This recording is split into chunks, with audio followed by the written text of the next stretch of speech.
Broadcasting from the business capital of the world, this is the Podcast Business News Network. And this is for anybody that owns a company, or maybe you lead a team and you want to do it more effectively, become even more successful, generate more revenue. It blends some major points in terms of coaching and science. We never look at the two of those put together. He does, and he's with coachingforrelevance.com, and he's back with us. Randy Swaim is on the program. Hey, Randy, how are you? Hey, good. Good to see you again. You too. Yeah, welcome back. And I know you run deep in terms of studying this kind of stuff, where there's a blend with science and, I don't want to say basic coaching, but really solid coaching principles to reach your full potential. So where do we go with this today? Well, what I'm going to do is, and I'm not going to kind of focus a lot on the science, but it's a concept, as you know, my organizational maneuverability concept is one that takes, you've heard me say this before, it takes pilot lessons, but applies them to leading teams in a changing, unpredictable environment and everything. And this is a key aspect of it. And I'm going to actually bring out one insight from an author that had something that's very aligned. And in terms of situational awareness and decision making and all that, it could also, and this could be an hour-long conversation, but it could be it could bring some neuroscience aspects as well. So we'll talk about that as we look at this. I love when you give examples too. Real practical examples when somebody is dealing with something, whether it's somebody on both sides of the fence, whether if it's calling an employee, team member, or the boss or the owner. Love to look at that too, if we could include that, and want to include everybody else. So instant feedback, steve@gmail.com is best way to reach us if you want to weigh in today. Cool. And I'll tell you what, with what I talk about here, which will take a few minutes, and that's all probably, it'll go to exactly what you're talking about. You'll see a lot of insights with that, of how it really comes into play if you do it from a professional standpoint and not just a sort of a rote, simplistic way. Gotcha. So it's very interesting. And so I'll go ahead and jump into this real quick. And first of all, I'm going to give you a couple of the basic insights with it, and then we can kind of explore it a little bit more if you want. But it's very aligned, as I mentioned, from my organizational maneuverability concept and also some neuroscience aspects. But what I want to do is I want to bring out a concept that there's an author that was interviewed recently.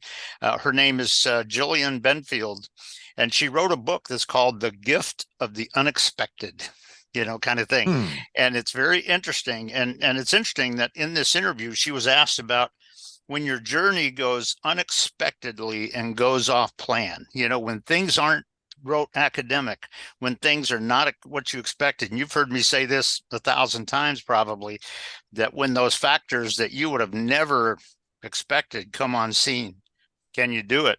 And it's interesting because she brought out two basic concepts which are very interesting.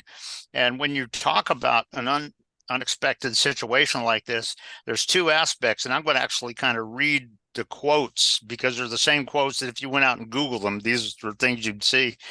But there are two aspects, and as she stated it, and I'm quoting her, she said, when something is happening like that, you overcome the unexpected or you undergo it, unquote.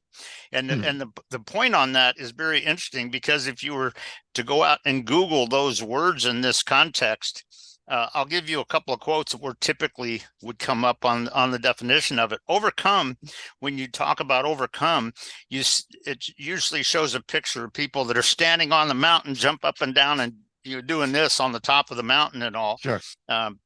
When you talk about undergo, what you're doing is generally an image of somebody who's about to undergo surgery, and it's sort of an image where somebody is struggling through something or something like that. So the two are very different. And there's a good quote on here, and I'll mention, I'm going to give the quote, but then I'll mention just a couple of the leadership aspects that leaders need to kind of be aware of it sometimes. And this is a quote. It's very aligned with my organizational maneuverability. And she brought out a very key truth, and I'll just go ahead and quote it, and I'm going to read it just so I quote her exactly, kind of thing. But it says this: when you are experiencing the unexpected, where you're not supposed to just rush or skip over the hard part, skip over the darkness, get to the mountaintop and as quickly as possible. We must admit that we need help sometimes and seek it out to address those deep, dark places sometimes, and basically overcoming as well as growing and developing. And the point that I kind of mentioned on this when you're talking about leadership is a very key point on this, because you've probably seen people do this too when there's unexpected factors that are coming on and people are thinking like, oh God, oh geez, kind of thing like this, then they want to just turn and go over there. Well, you know what? There might be some times where that can be beneficial, but when you change the course to go over there, it could be that you got to some level, but you didn't get to the level you were hoping for. You didn't accomplish the real success that you were looking for because you changed the thing. There are times when you adapt, depending on how strong the unexpected situation is. But you got to realize, and I can tell you that this has been a key part of my whole life journey, that going through those tough times is what develops you. It's what helps make you become. And it helps you gain insights that you didn't have beforehand. And so guess what? There are times when, even though there's a challenge in front of your team, and sometimes you step in front of your team and lead them into that challenge, perhaps, kind of thing. Because going through that is what, in some cases, further develops their insight, deeper than just rote academic stuff, but insight on what they were feeling, how they overcame the doubt within themselves, but also found dramatic ways that they would have never predicted before, dramatic ways to overcome this particular challenge. And that can give them insights that down the road, when something even worse comes on the scene, they're ready to handle it. And so when you talk about this whole aspect of the difference between overcoming and undergoing, if it's something that's keeping your company, alive and not going bankrupt, yeah, you may have to just find a way of overcoming and getting there. But if you're talking about really developing your company and your team's potential and really growing you and your team's potential, insights, vision, strategic thinking, and all of that, very often that is maximized as you go through that challenge. And so it's just something to think about. And I know in the military, there have been a couple of cases throughout military history where, sometimes where you've got to do this. It's a battle and it's tough, but we got to do this, kind of thing. And there are times when the commander had to get out in front of his unit and lead him into the charge, kind of thing. And so it's very interesting. It was a great insight from Jillian on that. And it's very aligned with my concept of organizational maneuverability, of getting a sense for to what extent, and the question that I would leave for some of the listeners is simply this: to what extent do you have a tendency to just immediately bypass every time a little challenge comes up? Guess what? It could be limiting your success, possibly. We have a question based on just that. Go for it. This is Jake in Reddington Shores, Florida. Checks in at instantfeedbacksteve@gmail.com. Okay. Says, how much should a company or team prepare for challenges? I've found that many times what we worry about never takes place. I'd love your insight on that. And you know what? And forgive me, what was his name again? Jake, you have my compliments on that question, because what I would throw out is a good insight on this relative to this one concept. You're right. Sometimes people can get so tied up and so delayed that they never get it done. Yeah. And that's why I say it's never either or. There's a sense that when you're a leader, to what extent do I sense that that there's real value in the team for this? To what extent did you develop your team going along the way before this ever happened? To the point where I'm more aware of some of the unexpected factors that could happen. What's the worst thing that could happen on this journey? And how are we going to do that? And they may have thought through that even before they got there. But there are some times, like he said, you can become so distracted. Is that factor becoming a real distraction? In which case, tweak around it and keep going. Or when is it not a distraction because you don't want to come off the journey that you're on to get to the goal that you're looking for? And so there's a lot of aspects that can answer that question, but it's a key insight that he's asking, relative to your team, relative to your company, to you. To what extent do you need to really bring that into play? Because that will answer the question. There are times when, pushing through this particular challenge is so awesome for our team. And there's times where it might be a distraction. If we do decide, and it's another follow-on question to what Jake said. Like I said, Jake, you have my compliments on that question.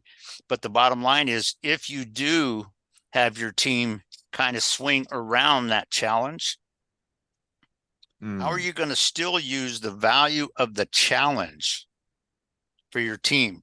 Because if you decide that because of the critical timing that we need to get there, you may have to do that possibly. But in the source of that, after you've gone through it, what kind of conversations you have with your team? One of the first questions I might have asked my team to get them thinking and processing and from neuroscience, getting their brain going and stuff like this, and vision. One of the questions I might ask them was, what if we couldn't have sidestepped that challenge? What would you guys perceive as the challenge, as what we needed to do, as to what was going to hold us back? And how, as a team, do you think we should overcome that? And that would have got them thinking some of that. So the point that Jake made is a very valuable one. But this insight between those two, it's not like it's always either or, no. But it's, to what point are you bypassing value if you do just go over here? Maybe you need to this time. But at what point are you bypassing that? The value that your team could get on development and growing through that particular challenge. And a lot of times, you know what? If timing is not overly critical and it may only take an extra couple of days or something, guess what? Walking through that may be the plus.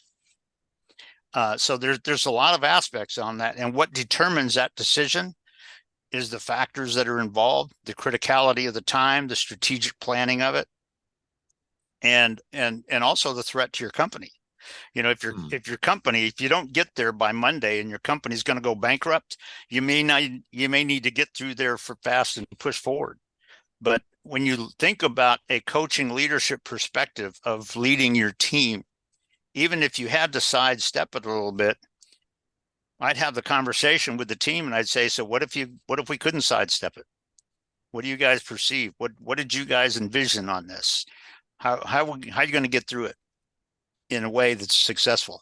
And those are some of the questions that people have to sort of think about. It's real, but this is when Jillian came up with this as her discussion in the interview, I'm sitting there going, because that is so aligned with organizational maneuverability. And it's that insight to the processing ability of your team. And here's a newsflash. What if they had a challenge come on the scene and it was a day when you were homesick and so you weren't there? Okay. Could they handle that? And are you developing your team to the point where they can grow with that and really reach radical success for your team, even if maybe you had to go over here and help somebody or whatever, who knows, kind of thing. But there's a lot of factors like that can come into play. So Jake, you have my compliments on that question, and it's a valuable question, but there's a lot of factors that can come into play there. If you do feel like you need to kind of swing around that struggle point there, okay, that's cool. But how are you really going to use what was there to still benefit and grow and develop your team, rather than just applauding yourself for rote academic superficial things. Oh, we put that aside. Okay, great. What if you couldn't?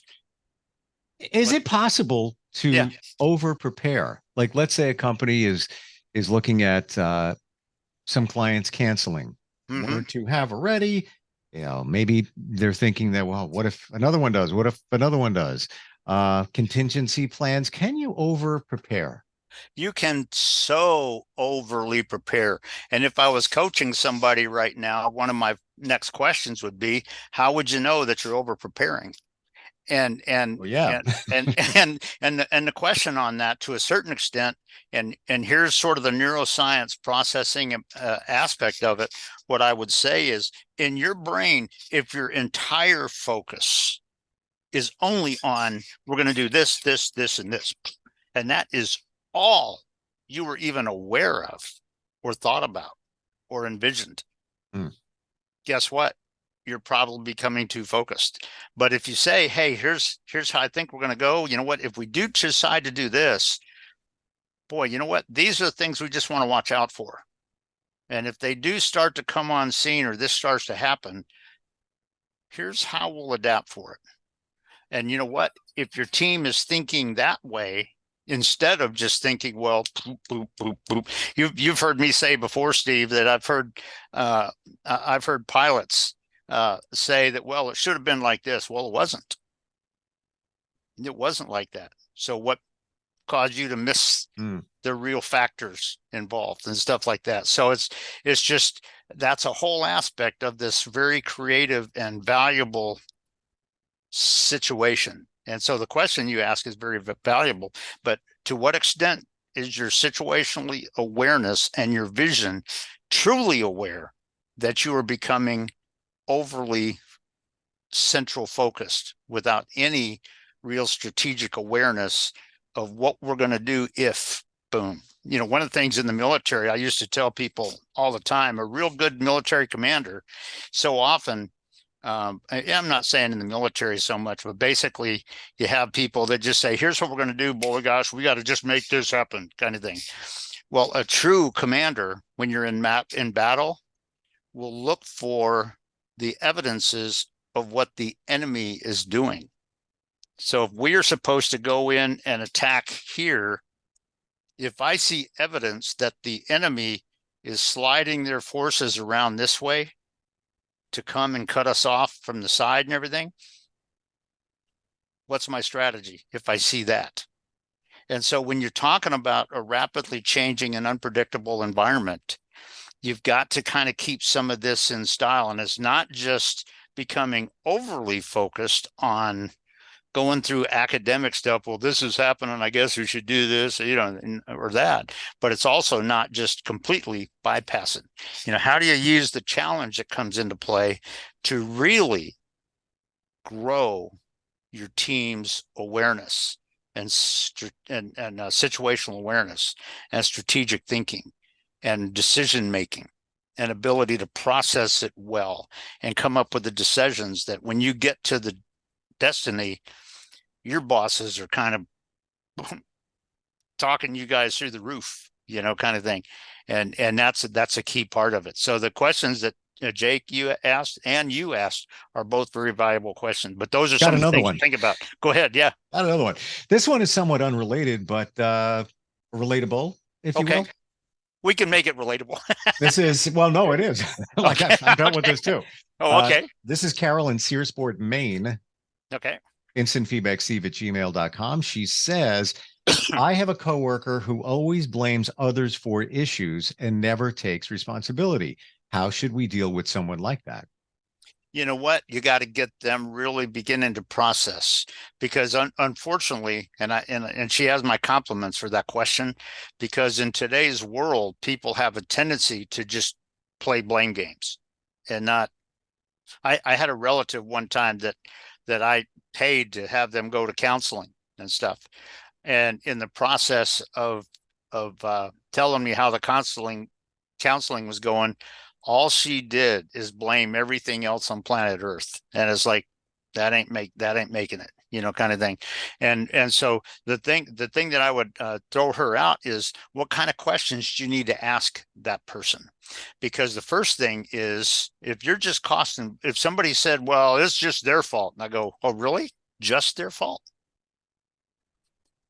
And, most people would say, well, yeah. And I say, what makes you say so? What part of it was the fault of something or somebody else? Oh, what? Okay. Why was it that at the time that was happening, you were not aware? And if you were aware, what would you have done differently? And so, and that's part of, if they're kind of a supervisor of the team or something, that's one thing. But even if they're just team members together, this is that team synergy that you build. Can the team members help each other when situations like that happen? And what keeps that person from doing it, rather than just falling back to the blame game? And I would get them into some challenging conversations on their part with that, because of what she's talking about. It's a good question. Yeah, and I've dealt with that before, where somebody's just always blaming somebody else when they do have some responsibility. It might not be all their responsibility, but it's never me. It's never me, and that's very frustrating. Yeah, it is. And you look at it and you go, did you communicate with them? What? What did you communicate with them? Well, I didn't. Why didn't you? Kind of thing. And all of this, like I said, you'd be surprised at how many times I've heard a pilot say, and again, I'm not bad mouthing pilots or aviation. Obviously, I've been one. That's been a lot of my career, kind of thing, prior to becoming a coach and all that.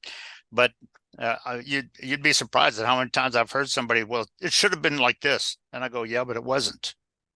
What kept you from performing when it wasn't just a rote academic picture? And these are questions when you're talking about leading teams in a challenging, unpredictable, VUCA environment and everything.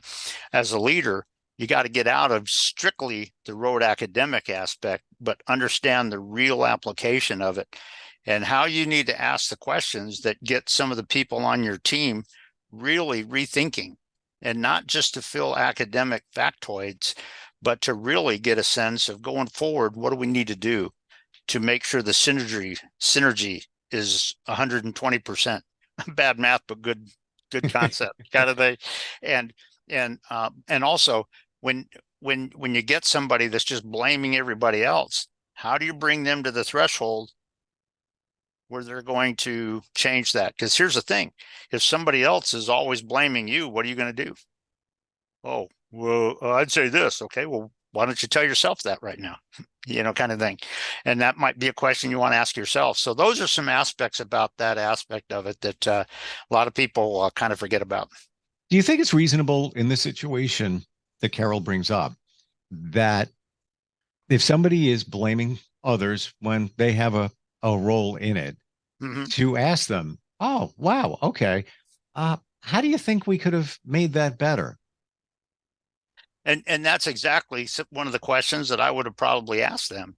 But the other question I would have said is, when you saw them doing that, what did you do? Because there's a time when, as a team member, you kind of go over and come alongside as a supporting team member. Sure. And say, hey, you know what? This factor, I think, is involved. And this person goes, oh, yeah, I didn't think about that. Well, let's do this. Oh, okay.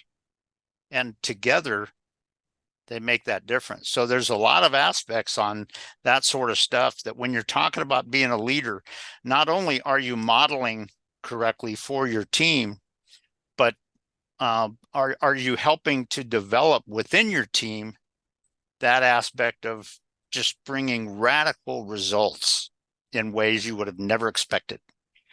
And guess what? At the end of it, when the CEO of your company comes in and wants to shake you all's hand, there you go. That's amazing.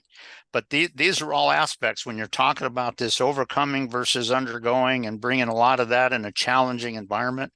These are things that people got to think about. And so Carol and Jake, the questions that they sent in were very well. They have my compliments on those questions. Yeah. And but these are just key aspects that so often people in today's society just go back to rote, superficial academic things.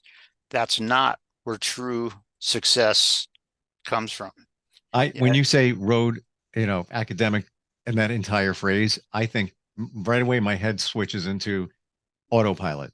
It sounds like people are on autopilot. And that is exactly what people do. And and what happens is, if it didn't fit just a rote academic scene, guess what? They start playing the blame game, because this is what they said, it should have been like that. Well, guess what? Right. The factors were a little bit different. And sometimes they're that much different, but it makes a difference. And sometimes the factors are that much different. Can you really get radical results when you see that? And can your team do it if you're tied up or you got sick and weren't able to come in today? Can your team make that difference? Are you leading and developing them and molding them and modeling for them that benefit? So your team and your division and your organization is better. Well, that, to me, that would be the goal, to know, not to the point where they don't need you anymore, but to the point where they got that. They're always going to need your direction. We need your direction. If somebody's looking to up their game, they're dealing with a lot, want to be looking at something in a different lens. How do we find you? Well, I'll tell you what, as I've said before, and as you know, I don't do sales pitches, so I just build relationships. If somebody has a need, I'll come alongside and we'll create it. But they can go to my website, coachingforrelevance.com, and on the front page, there's down at the bottom, there's my email and my cell phone. They can give me a call. And like I said, they don't have to feel like I'm going to give them a sales pitch. If they have a real need, we'll come up with something and I'll tell them. But if they just want to have a conversation, we'll do that. Excellent. Always great having you on, Randy. Great insight. I love how you blend science, because you're always got your eye on the forefront of what's going on in terms of studies and updates. And you're a nice guy. So it's great having you on. Well, I'll tell you what, I must have paid you enough money since you said that. No, listen, I appreciate it. It's always a pleasure being on with you too. So appreciate it, and look forward to the next time for sure. Same.